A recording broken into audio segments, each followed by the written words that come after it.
और अपने अपने दृष्टिकोण की बात होती है, लेकिन 187 माननीय सदस्यों का, और मैं मानता हूं कि ज्यादातर माननीय सदस्य इस पूरी चर्चा में अपने अभिभाषण को और अपने विजन को रखना चाहते थे, लेकिन समय की सीमित संभावनाओं पर, चूंकि चर्चा को हमें आगे बढ़ाना था,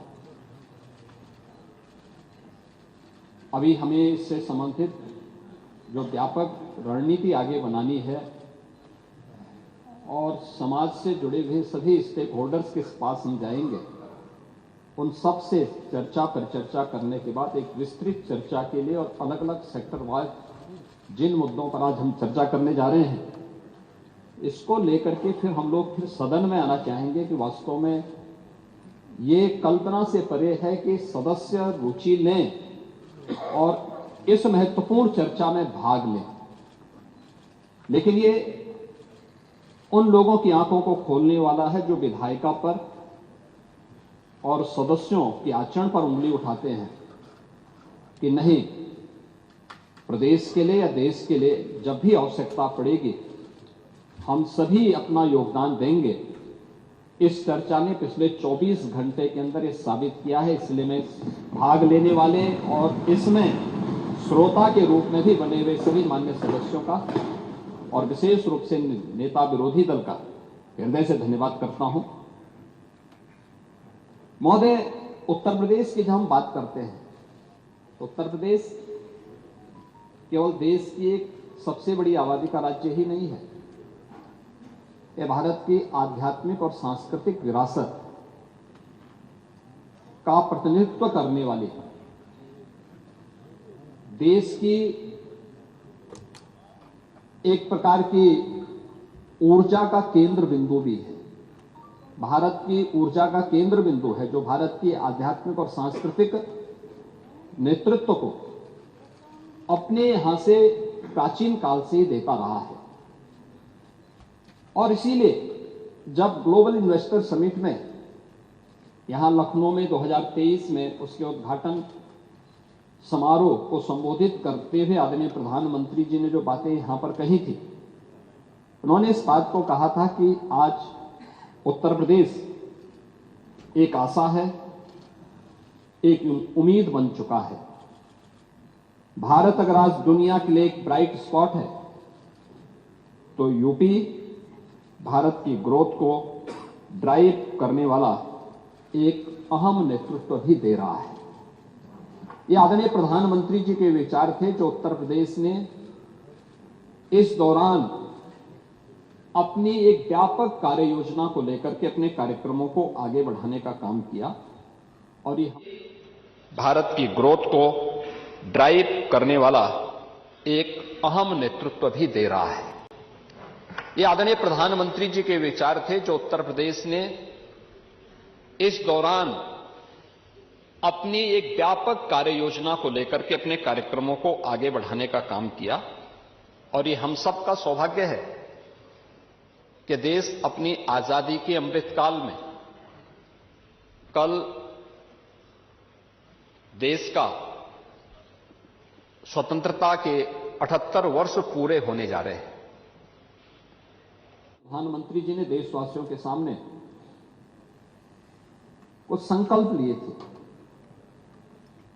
जो संकल्प थे, उन संकल्पों में जो महत्वपूर्ण संकल्प था 2047 तक भारत को एक विकसित भारत के रूप में स्थापित करना।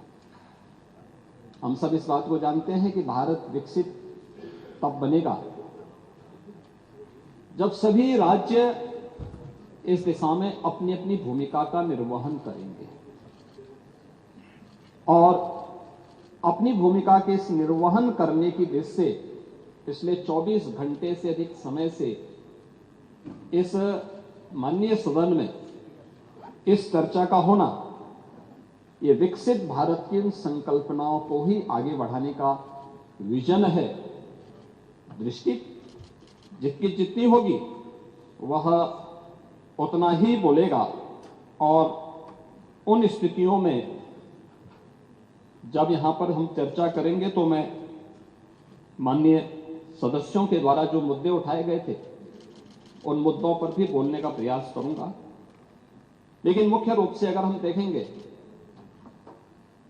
यहां पे जो चर्चा हुई मुझे बहुत अच्छा लगा, क्योंकि मैं कई अवसर पर इस पूरी 24 घंटे की चर्चा का हिस्सा बना रहा हूं और मैंने इस बात को देखा है कि सभी माननीय सदस्य और सत्ता पक्ष के हों, विपक्ष के हों या अन्य जो भी माननीय सदस्य थे, सभी लोगों ने इस पूरी चर्चा में रुचि ली। कुछ सदस्यों ने रात भर जग करके भी इस चर्चा को और गंभीरता प्रदान की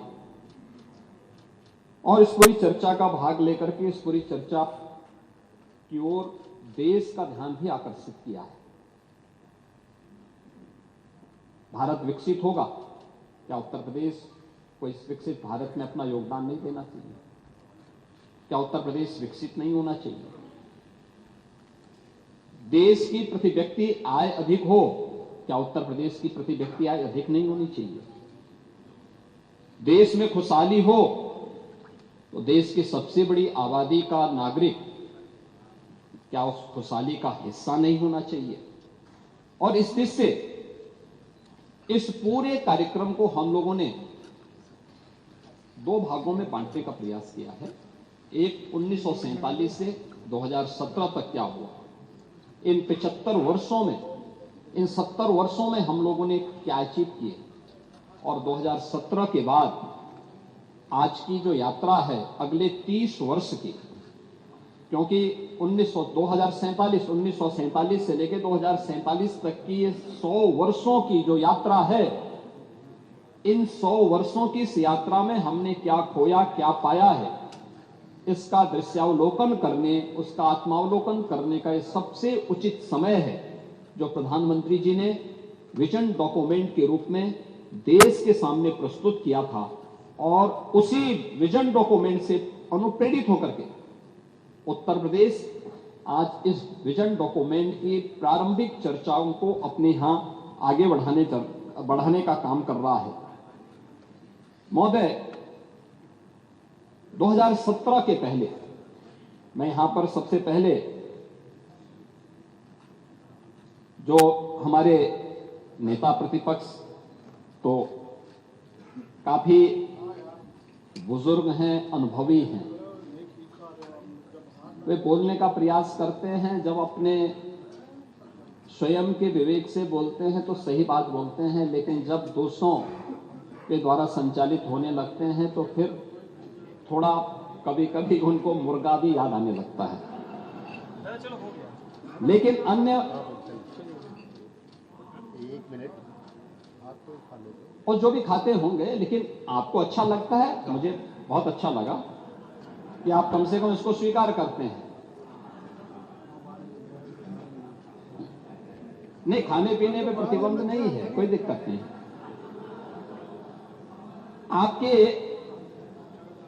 आपके विरोधी दल से जुड़े हुए कुछ माननीय सदस्यों के द्वारा भी यहां पे बहुत अच्छी बातें कही जा रही थी और कुछ कही जा रही थी, और मुझे उसी पे एक बात याद आई कि बड़ा हसीन है इनकी जवान का जादू, लगा के आग बहारों की बात करते हैं। जिन्होंने रात में चुन चुन करके बस्तियां लूटी, वही नसीबों के मारों की बात करते हैं। मैं बात सुन रहा था, आपके सभी मान्य सदस्यों की बात कर रहा था मैं, और मुझे लगा कि खन्ना जी संभवतः ना बोलें क्योंकि वे भी रात भर जगे हैं, तो मैं ही इसका जवाब आपको दे दूं। इन परिणाम क्यों नहीं देंगे खन्ना जी? आप खन्ना जी से इतना अविश्वास मत करिए। आपकी नाराजगी खन्ना जी के लिए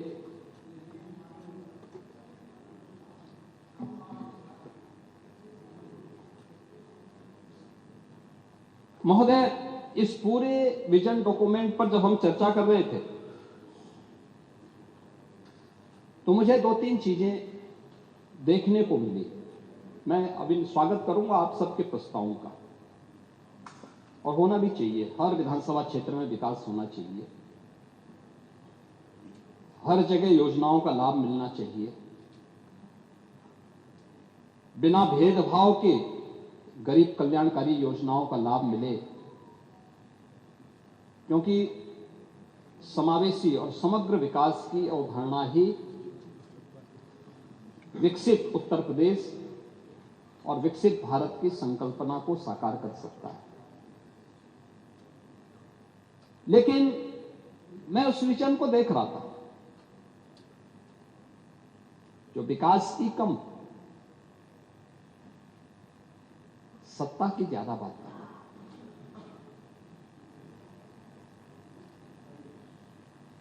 जो अपने स्वयं की बात कर रहा था। और मुझे आप लोगों की बातों से एक चीज लगी,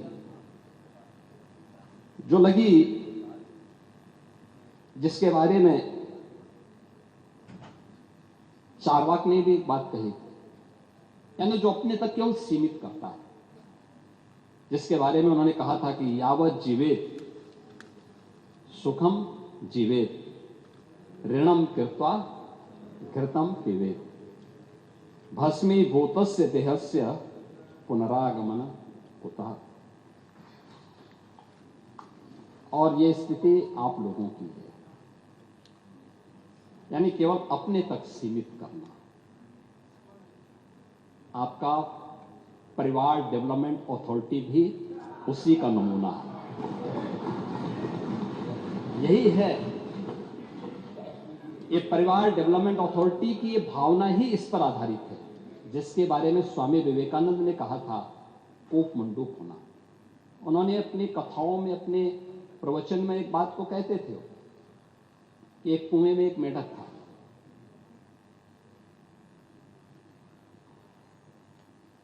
कुएं में पड़ा था, वहीं पैदा हुआ था, उसने दुनिया नहीं देखी थी। तो एक दिन बाहर का एक मेढक दुर्भाग्य से वहां आ गया। तो उसने पूछा, कहां से आए हो? उसने कहा, मैं समुद्र से आया हूं। कहा, समुद्र कैसा है? उसने कहा, बहुत बड़ा है। कहा, कितना बड़ा? तो उसने छलांग लगाई। तो कुएं की तो छलांग सीमित ही होगी। उसने कहा, क्या इससे बड़ा? उसने कहा, इससे भी बड़ा। उसने एक और छलांग लगाई। कहा, इससे भी बड़ा? कहा, इससे भी बड़ा। कहा, तुम झूठ बोलते हो। और मुझे लगता है यही दृष्टि कूप मंडूक वाली आप लोगों की है। दुनिया आगे बढ़ रही है, एक प्रतिस्पर्धा चल रही है, लेकिन आप लोग अभी भी अपने परिवार तक सीमित होना चाहते हैं। और इसीलिए मैंने कहा ना, एक परिवार डेवलपमेंट अथॉरिटी का शिकार आप हो चुके हैं। प्रदेश को भी आप वहीं ले जाना चाहते हैं। क्या स्थिति थी 2017 के पहले? 2017 के पहले क्या नहीं है उत्तर प्रदेश में? क्या नहीं था? क्या नहीं था उत्तर प्रदेश में? खन्ना जी ने कल प्रातः संकल्प रखा था, तो उस समय उस संकल्प में उन्होंने कुछ बातें कही थी। कहां थे हम 1947 तक भी, 1950 में भी, 1960 में भी, और कैसे हम लगातार गिरावट की तरफ गए। ये डिटोरेशन, इसका कारण क्या था? 1990 के बाद क्या स्थिति थी? उसी पर मैं कुछ बात रखना चाहता हूं। महोदय की विशाल सामर्थ्य के बावजूद नीतिगत उदासीनता के कारण उत्तर प्रदेश लगातार पिछड़ता गया। और एक समय ऐसा भी आया जब 1980 के बाद की गिरावट ने 1990 के बाद विभत्स स्वरूप लिया, और उत्तर प्रदेश जो देश का सबसे समृद्ध राज्य था, और देश का सबसे बीमारू राज्य हो गया। यही प्रदेश है। योजनाएं बनती थी, घोषणाएं होती थी, लेकिन उनमें न इच्छा शक्ति थी, न पारदर्शिता थी, न क्रियान्वयन का संकल्प ही था। बिजली, सड़क, जल, स्वास्थ्य जैसी मूलभूत सुविधाओं पर सरकार की उदासीनता, युवाओं को रोजगार नहीं, किसानों को राहत नहीं और निवेशकों को भरोसा नहीं। अपराध और अराजकता का बोलबाला था। प्लान की पीड़ा, गरीबी और इलाज के अभाव में दम तोड़ते बच्चे, क्या ये सच नहीं? इंसेफ्लाइटिस से जो मौतें होती थी, डेंगू से जो मौतें होती थी, विभिन्न गंभीर बीमारियों से जो मौतें होती थी, ये सब क्या? सरकारी नौकरियों में भ्रष्टाचार, सरकारी योजनाओं में भेदभाव, भाई भतीजावाद कल्चर यहां हावी हो चुका था। और महोदय 2017 के बाद एक डबल इंजन की सरकार में कानून का राज स्थापित, अपराध और अपराधी के प्रति जीरो टॉलरेंस, उद्योगों के लिए सुरक्षित वातावरण और निवेशकों का ड्रीम डेस्टिनेशन, जल थल नभ की बेहतरीन कनेक्टिविटी, एक्सप्रेसवे, एयरपोर्ट, मेट्रो से जुड़ा, किसानों के खातों में सीधे सहायता जाना, युवाओं के हाथों में कौशल और रोजगार, सरकारी नौकरी हो या लाभार्थी परक योजनाओं का क्रियान्वयन बिना भेदभाव और बिना तुष्टीकरण के, सबकी संतुष्टिकरण के। आदरणीय प्रधानमंत्री जी का मंत्र सबका साथ, सबका विकास, सबका विश्वास और सबका प्रयास, यह प्रदेश की दशा और दिशा दोनों को बदलने में एक निर्णायक भूमिका का निर्वहन की है। अब यूपी सुशासन से, अपने गुड गवर्नेंस से आज उत्तर प्रदेश की पहचान है। अब यूपी की पहचान बेहतर कानून व्यवस्था, शांति और स्थिरता के लिए है। अब यहां वेल्थ क्रिएटर्स के लिए नित्य नए अवसर बन रहे हैं। इंफ्रास्ट्रक्चर के साथ साथ यूपी में सरकारी सोच और अप्रोच में एक सार्थक बदलाव आया है, एक सार्थक बदलाव आया है। महोदय, मैं कुछ ध्यान आकर्षित करना चाहूंगा आप सबका। 1947 स्वतंत्र भारत में जो भारत की जो जीडीपी थी, उसकी हिस्सेदारी थी, स्वतंत्रता के समय भारत का जो वैश्विक वह 2% से भी कम रह गई थी। फिर भी जनसंख्या और ऐतिहासिक विरासत के बल पर भारत दुनिया की उस समय छठी सबसे बड़ी अर्थव्यवस्था थी 1947-1950 के पास।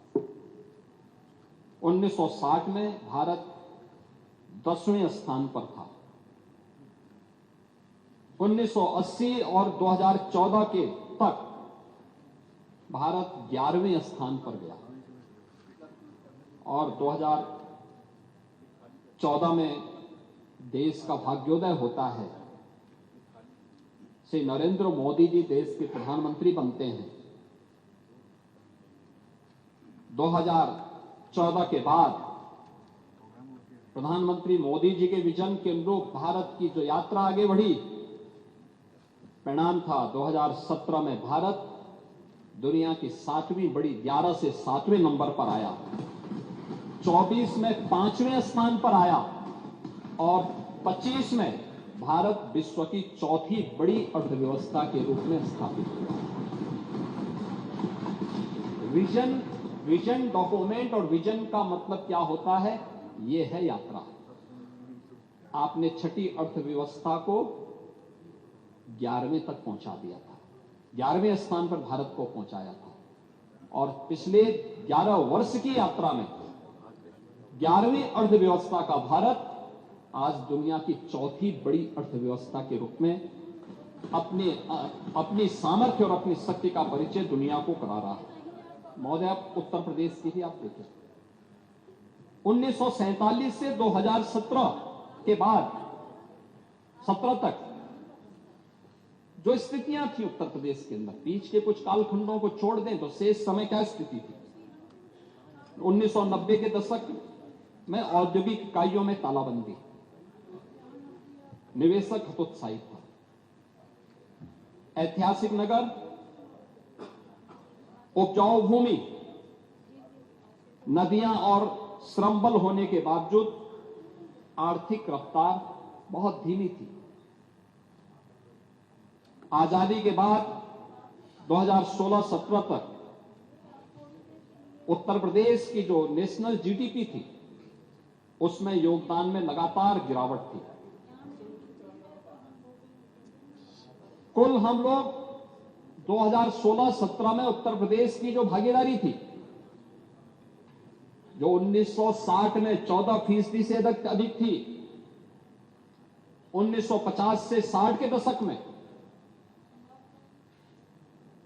यह 14% से घट करके 8% रह गई थी 2016-17 में। कहां ले जा रहे थे आप? 8% रह गई थी हमारी, यानी यूपी का योगदान, यूपी देश की 16% आबादी उत्तर प्रदेश में निवास करती है, लेकिन नेशनल जीडीपी में हमारी हिस्सेदारी केवल 8% रह गई थी। और महोदय, मुझे आज ये स्थिति थी, आजादी के समय प्रति व्यक्ति आय जो राष्ट्रीय औसत के बराबर थी, जो प्रति व्यक्ति आय राष्ट्रीय औसत के बराबर थी, 17 में यह नेशनल एवरेज का 1/3 रह गई थी, 1/3 रह गई थी। निर्यात सब कुछ होने के बाद भी केवल 84,000 करोड़ का निवेश, केवल निर्यात हम यूपी से कर पाते थे।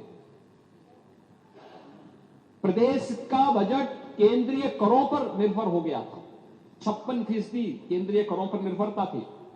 और नीति आयोग के फिस्कल हेल्थ इंडेक्स में उत्तर प्रदेश की गिनती पिछड़े राज्यों में हो गई थी।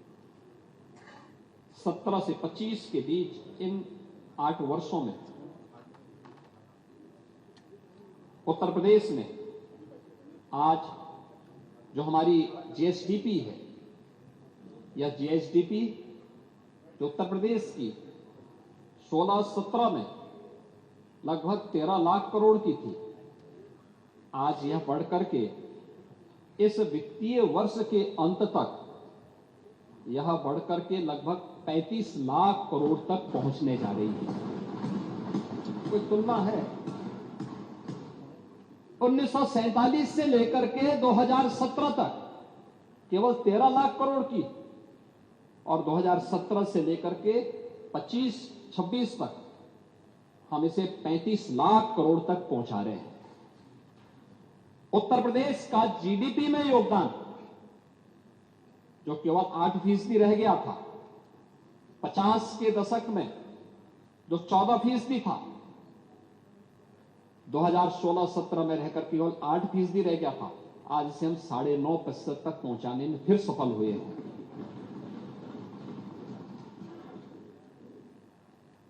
चार वर्ष पिछले उत्तर प्रदेश की विकास दर, कोविड जैसी महामारी, वैश्विक महामारी के बावजूद आर्थिक विकास दर उत्तर प्रदेश की आज नेशनल एवरेज से बेहतर स्थिति में चल रही है। 15.9% की विकास दर के साथ उत्तर प्रदेश आगे चल रहा है। प्रति व्यक्ति आय 43,000 करोड़ रुपए से बढ़कर के इस वित्तीय वर्ष में 1,20,000 करोड़ तक ये पहुंच चुकी है। और मेरा यह मानना है कि उत्तर प्रदेश में संभावना है, आज हम इसको आगे बढ़ाएंगे। आज नेशनल जो पर कैपिटा इनकम है वह 2 लाख करोड़ की है, उत्तर प्रदेश 1,20,000 तक पहुंच चुका है।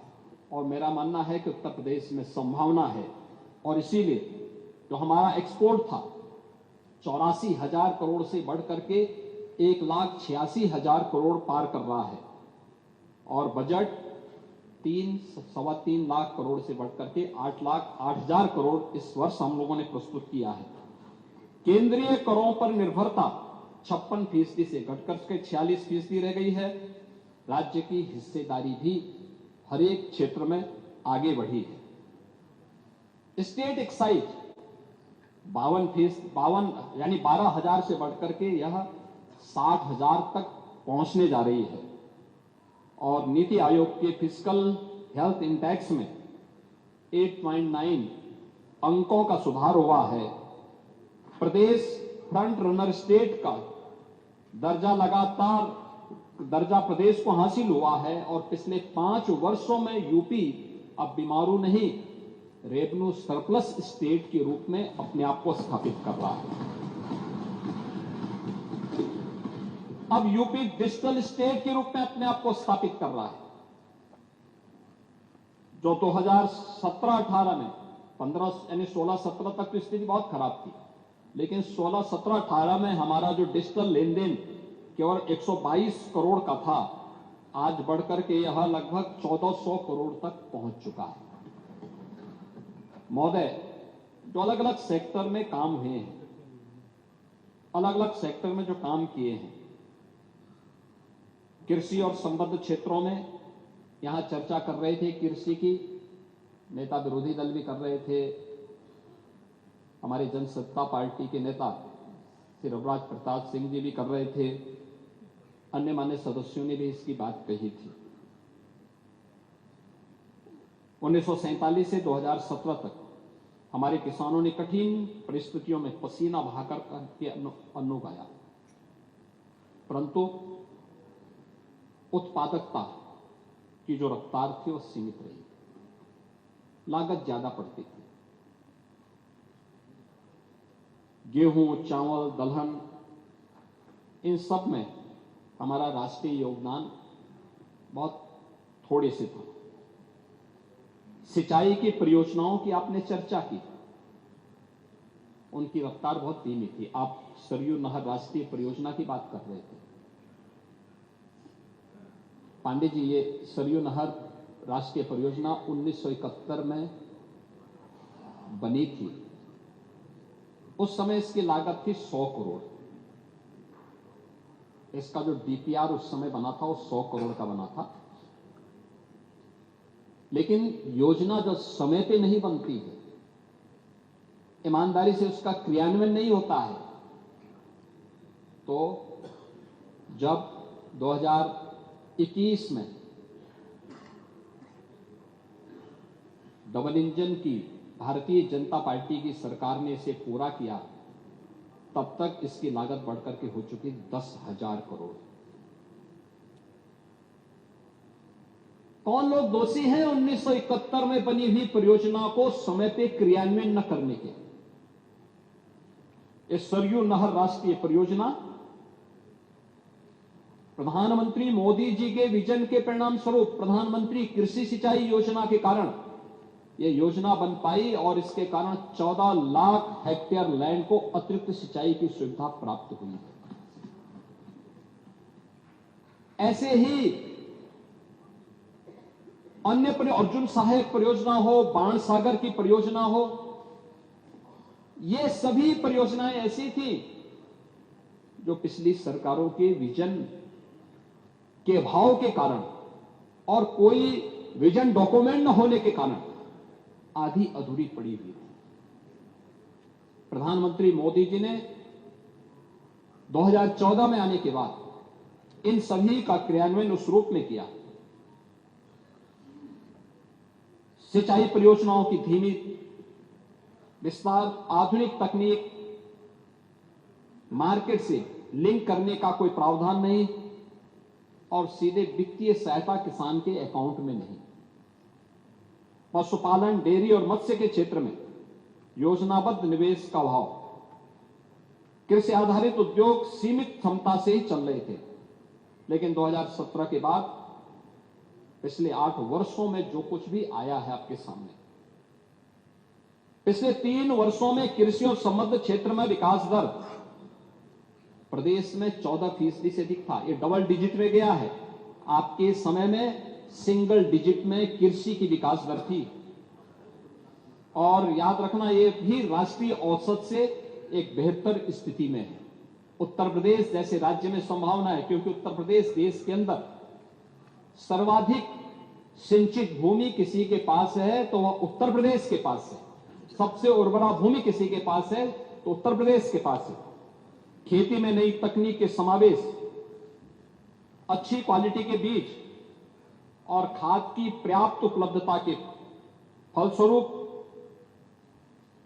जो प्रदेश का खाद्यान्न उत्पादन में राष्ट्रीय योगदान आज बढ़कर के हमारा जो राष्ट्रीय पहले सीमित जो स्थिति थी आज वो बढ़कर के लगभग 21% खाद्यान्न उत्पादन अकेले उत्तर प्रदेश कर रहा है पूरे देश के लिए, जबकि देश के अंदर जो कृषि योग्य भूमि है उत्तर प्रदेश के पास उसका शेयर केवल 10% है। जनसंख्या 16% है, लेकिन खाद्यान्न उत्पादन उत्तर प्रदेश से, क्योंकि प्रकृति और परमात्मा की जो असीम कृपा है उस असीम कृपा का परिणाम हमारे अन्नदाता किसानों के परिश्रम और पिछले 8 वर्ष के अंदर किए गए प्रयास का परिणाम है कि आज उत्तर प्रदेश का इसमें योगदान देश के अंदर 21% तक पहुंचा है। 2024-25 में गेहूं उत्पादन 414.39 लाख मीट्रिक टन, जो राष्ट्रीय योगदान यानी देश के अंदर कुल गेहूं उत्पादन में 35% से अधिक है, जो देश में नंबर 1 पर है। गेहूं उत्पादन में 30 कुंटल प्रति हेक्टेयर से बढ़ाकर के आज 40 कुंटल को पार कर चुका है। कुछ प्रगतिशील किसानों ने 48 और 50 कुंटल पर हेक्टेयर भी पैदा किया है, लेकिन एवरेज 40 कुंटल प्रति हेक्टेयर आया है। चावल उत्पादन 219 लाख मीट्रिक टन, राष्ट्रीय जो देश के अंदर यूपी का योगदान है वह लगभग 14.7%।